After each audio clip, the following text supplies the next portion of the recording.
Hey everyone, today I'm going to teach you how to reinstall Windows 11 without losing any of your data. Without any further ado, let's get started. First, make sure your computer is fully powered on and wait until Windows 11 completely loads up. You'll want to ensure you're at your main desktop before proceeding with any of the following steps. This ensures the system is ready to handle the reinstallation process smoothly. Once your PC is ready and everything has loaded, navigate to your Windows Start menu. You'll find this button located on your taskbar at the bottom of your screen. Click on it to open the Start menu. In the search field that appears, type in Settings and press Enter on your keyboard. This will open the Windows Settings menu, which is your central hub for managing system configurations and features. From the Settings menu, look for and click on the Update and Security option. This section contains all the tools related to system updates, security features, and recovery options.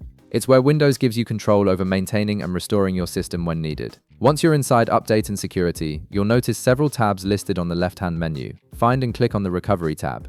This is where Windows stores all the options for resetting or restoring your computer to different states, which is exactly what we need for a clean reinstall. Now, within the Recovery section, look for an option labeled Reset this PC.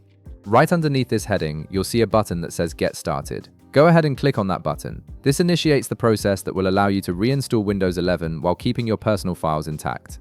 A new window will pop up titled Reset this PC, presenting you with different reset options. This is the critical step. To reinstall Windows 11 without losing your data or files, select the option that says Keep My Files.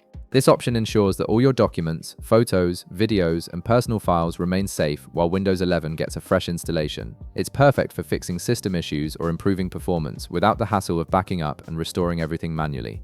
After you select Keep My Files, the reinstallation process will begin. Your computer will take some time to complete this process, so be patient and let it do its work. Once finished, you'll have a fresh Windows 11 installation with all your existing files intact.